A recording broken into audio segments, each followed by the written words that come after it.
Hey everyone, before we get started with this episode of the LA Business Podcast, we have a little bit of a change of venue. We recorded these episodes live at the Social Media Marketing World Conference in San Diego, California. And I met some really interesting people, and I record these episodes live because I wanted to hear their stories and I want to bring them to you. So I hope you enjoy the podcast. I hope you enjoy the episode, and I hope you can forgive the sound quality that you might hear, the background noise. All right, here we go.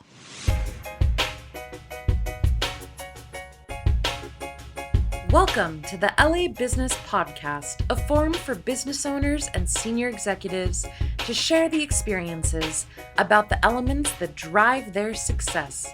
Your host is Robert Brill, CEO of Brill Media.co, an Inc. 500 company delivering the power of hyperlocal advertising.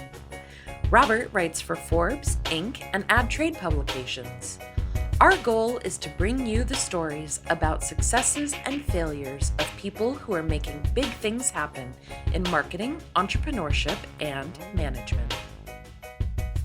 Hey everyone, we are here at Social Media Marketing World, and our guest on this episode is Clint Cobia, Chief Operating Officer at 98 Bucks Social. Clint has some interesting stories for us around process, building a team, and growing a business. Thanks for being on the show, Clint. Yeah, no problem. I appreciate you having me, Robert. This is really great. So Clint, earlier when we met, you brought up some really interesting ideas around growing a business, and tell us a little bit about 98 Bucks Social, how you got involved, and what your overall what your jam is. Yeah, definitely. So 98 Bucks Social, we do social media marketing and management for businesses of all sizes. We kind of really focused on bringing social media to smaller businesses that really don't have the budget to be able to, get into a lot of the higher level social media marketing aspects. So we started 98 Bucks Social. We have packages starting as low as $98, obviously. But one of the biggest things with that is, we have to, as a business, you still have to be able to make money and while you're charging $98, which is pretty difficult. So what kinds of, a couple of questions. What kinds of clients are working with you for $98, and what are you doing? What are you doing for them? Yeah, so the $98 package just starts at daily posting on Facebook, LinkedIn, and Twitter. So we post 5 to 6 days a week, depending on what the client wants, if they just want a Monday through Friday deal. So we kind of consider that the foundation of their social media marketing efforts, So we'll work them all the way up from the daily posting to the next level we see, would be helping them out in growing their following. And then finally getting them into conversion-based advertising once they have the budget to be able to do that. So those are progressively more expensive services that you offer. Exactly. So we kind of offer like an a la carte solution where we meet the business at what they can afford basically at that time. So immediately our discussion moved to process because, as I've learned over the last year, process is incredibly important. Oh yeah. And especially when I imagine a large volume of your clients are on the lower overall cost, you have to have process, and I imagine you're saying no a lot. Yeah. Or you're enforcing your process. Tell us about how you grew the business, and tell us about process stuff. Sure. So we have, I think the two things that attribute to our success have been our processes and our packages. So the big thing being with the packages kind of feeding into the processes as well. With the sales team, clearly defining the packages, letting clients that are coming in know, hey, this is exactly what you're going to get for this package. If you're looking for something else, and we can do that for you, but it's in a different package. And then, ensuring that we have those, all of our processes clearly defined for our entire team, which allowed us to scale to the point that we're at now. So as we're talking now, we have just under 1,300 clients that we post for daily. So, you kind of have to ensure that everything is very, very clear for your employees from, job description all the way through their daily schedule, exactly what you need to handle, when you need to handle it, and how to handle it. When I say that, though, I don't want you to think that we're micromanaging by any means, Sure. Because there's a lot of stuff that a lot of rope that we give our employees because we treat everybody as grown-ups. Like it's we don't have like a specific time that our employees even have to be in. Show up generally around 9 to 5, but if you come in at 9:23, like we don't really care. You've got a set amount of jobs of work to do, every day. So we trust you. You're a grown-up. Get it done in the allotted amount of time.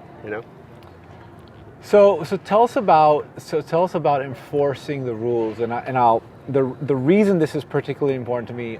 My partner and I have an advertising business, and separately I have this really great resource in this woman named Brandy out of Canada, and she and I are starting this marketing business. We're focused on advertising. This is marketing, landing pages, email drip campaigns. Sure. And we had a very early challenge. We had a client and we messed it up. We didn't give any service levels. We didn't give any ETAs. We didn't put stuff in writing that we should have. And fundamentally, we didn't do the obvious process things that I'm like, oh, we should have done this stuff. So hindsight's 2020. Hindsight's 2020, and we got a lot of great learnings. Although we alienated one client. Yeah. Luckily, it's not going to be the end all be all for the business. Yeah. So, but here's my question, right? Like, how do you say no to a client or establish the guardrails for what you do in a way that's honest, respectful, speaks to the integrity of your business, but also keeps your client really happy? Sure. Great question. So basically what we try to do is we really focus on social media, so like we have a lot of clients even that'll come in and only certain parts of social media. So we only deal specifically with Facebook, LinkedIn, Twitter, and Instagram, and Pinterest, sorry. One last one there. So we have 5 social platforms that we know that's like clearly defined, like this is what we work with. We don't work outside of that. So a client comes in, or a potential client, hey, I really need YouTube. Well, to be totally honest with you, like I could go through a huge long explanation as to why we won't do YouTube. We can't, at a $98 budget, you're not sending someone out to make videos for you and then post daily and all this stuff, like obvious things that you would think would be obvious just kind of coming from a marketing background. But a lot of the clientele, aren't coming from that kind of background. But not just that, but I think it gets a lot easier because we do say up front, like these are the 5 platforms that we work with. And then to be totally honest, we pretty much offer almost every service within inside of those platforms. So we clearly define this is what we do. If you're interested in like Google AdWords, we have a partner that we can send you to that is a trusted partner, but we don't handle that part, So it makes it a lot easier with that. And then I guess the next step is ensuring that we do offer the right level of service inside of those social platforms. So like we get people that come in all the time, like I said, hey, I need help with SEO and AdWords and, social media, but they don't really know what they need help with. And they're trying to do everything all at once. So a big, I wouldn't really call it a strategy, but it's something that's really helped us out a lot, especially with my sales team, is to kind of walk the client through, what they're looking for and clearly define what they need, especially early on. So like I said, people come in saying that they need everything digital, and then the reality is they have the budget for, one platform. Right. You know what I mean? So it's really good to kind of consult in that way. And one of the things that we really focus on, is that consultation for the potential clients, and then being able to kind of coach them a little bit, because a lot of them, they're just trying to make an extra buck. Some of them it's a side hustle, some of them it's their baby and they've been doing this for 10 years, but they just haven't done anything digital, So we're just trying to make sure that we help them as much as we possibly can within their own, I guess, within their budget, within their and their framework and what they want to do, right? Yeah. You can. It's pretty clear you can service them. Yeah. It's a question of, does the advertiser want to pay for the services that you offer? Yeah, exactly. So 1,300 clients. That's incredible. Congratulations. That's a huge win. Like our goal is 1,000 clients. Yeah. And for this new, we're calling it spot on marketing. Nice. And so my question is like, I imagine that process was a big part of how you grew, but like, was it as simple? And it's never as simple. So this is a sort of a softball question, right? Yeah. Was it as simple as you have an idea, you now come in and institute the process, you form the guardrails, and the business explodes. What's Oh, I wish. Yeah, right. All the charts look like that, but I tell you what, it's just exactly like everybody says, like it's a crazy squiggly line of up and downs that, goes towards success. But the reality is, we've been around for just over 4.5 years now. And I partnered up with the business 3.5 years ago. When I came on, we had, I think, like 100 clients maybe. And my main focus was setting up for scalability. Or getting us set up for scalability. And we found, it wasn't just always like, oh my gosh, everybody wants to do this. There's a huge negative connotation actually around a lot of what we offer, because people see it as, especially in the industry, like we're undercutting them, or we're not offering the level of service that most people would get. But contrary to popular belief, like I said before, we do a lot of consultation with our potential clients. So when they come in, we let them know exactly what to expect at what level. We do a lot of, we did a lot of throwing things against the wall to see what's stuck. Like what, for offerings or marketing. pricing? No, we've had a very consistent pricing. We had our packages from really early on. We've redefined a few things here and there just because like Instagram stories came up and became like a popular thing, and stuff like that. But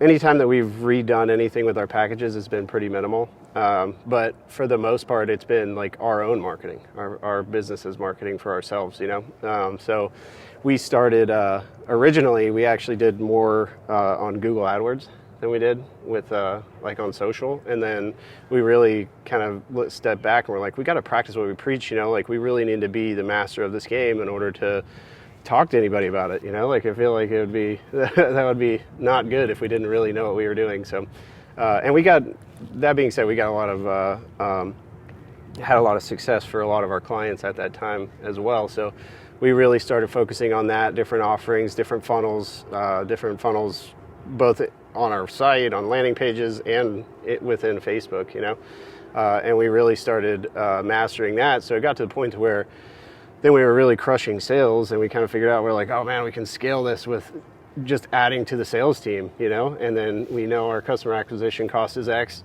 So we just add this, and the sales team or a new salesperson can bring on, X amount of clients. So do simple math and we can figure that out exactly where we want to go.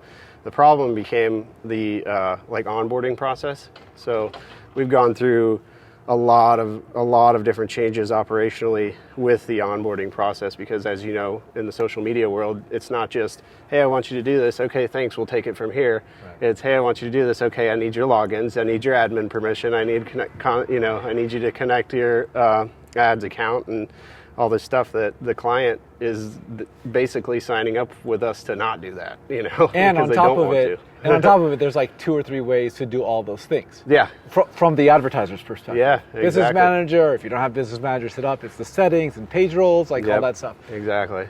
So, and then even something as little as like having to have Instagram connected to their business Instagram account connected to their Facebook account, and then we have people that come in and they don't even have Facebook. They only have an Instagram account. So now they got to go through, it's just, there's a lot of hurdles that people have to jump through. So there's been a constant optimization of that on our end. And that's pretty much what's been kind of, if anything, slowed the scalability of our business, because, we've always kind of operated under the, if you're not moving fast enough to break it, then you're not moving fast enough kind of motto. And we've broken things a lot. Yeah, no, I love that. I mean, but when we do, it's like a quick fix. We always kind of see it coming. Luckily, because my partner and I are really deep into still deep into the daily operations, along with all the analytics of the business from soup to nuts. So just keeping that overwatch, I guess, if you will, of the business is really, and keeping our finger on the pulse with everything, has allowed us to kind of see things before they actually came to fruition. So a lot of times it's just a quick like, hey, okay, we need to knock 20% off of the ad spend starting next week so that we can figure this out, or whatever it is. But there have been multiple times where we've had to slow down on the sales side specifically because operations isn't handling it. So I love it. What is what does 2020 and beyond look like for you guys? Oh, What are man. you guys focusing on? Scaling. I mean, a lot of last year was finding newer and better technologies to be able to help us through that onboarding period, through that and the operations kind of once we get a client onboarded. And now we've pretty much got that in place. We're probably training like one or two more people that are what we consider the position, our title for the position is an account manager. Mm-hmm. So basically we went from sales team sells a client to a handoff to the onboarding team, and then depending on if it was like an easy fix or easy onboard or tough onboard, they could talk to a whole bunch of different people and then ultimately go to a social media manager. And now it's just a single handoff. So we have the sales team, they hand off to the account manager who follows them all the way through so the clients don't get confused. Like I got 3 different emails from 3 people. And then ultimately we're in a position now to where we're back to where it's just kind of scale with the sales team. So This year is big on scaling. Last year, a large portion of it, I think, was focused on operationally. And this year it's going to be focused a lot more on selling and content creation. That's great. 2 last questions. Number 1, I'm a big foodie. What's your favorite thing you like to eat down in Jupiter, Florida? Favorite thing? I mean, I'm a huge fisherman, so any kind of fresh fish, but I don't know, I'm like really, really picky with it, so I won't even eat it out. Like there's a lot of places that I know for sure that have fresh fish, but I'd rather go and catch it myself and bring it straight to the table. You know? Fantastic. Clint, how do people find you? Yeah, you can find me on LinkedIn. Clint Cobia. You can find me at our website, 98bucksocial.com. Cool. There's a meet the team page, so would love to connect and learn more about your business. Cool. Thank you, Clint. Appreciate it. Yeah, thanks so much. Thank you. Bye. Thank you for listening to this episode of the LA Business Podcast. If you like what we're doing on this podcast, please consider subscribing on Apple or Google Play, leaving a 5-star review, and sharing with your friends. If you have any questions, comments, or recommendations for a guest you'd like to hear on this podcast, please email me, robert@brillmedia.co. Thank you. Have a fantastic day.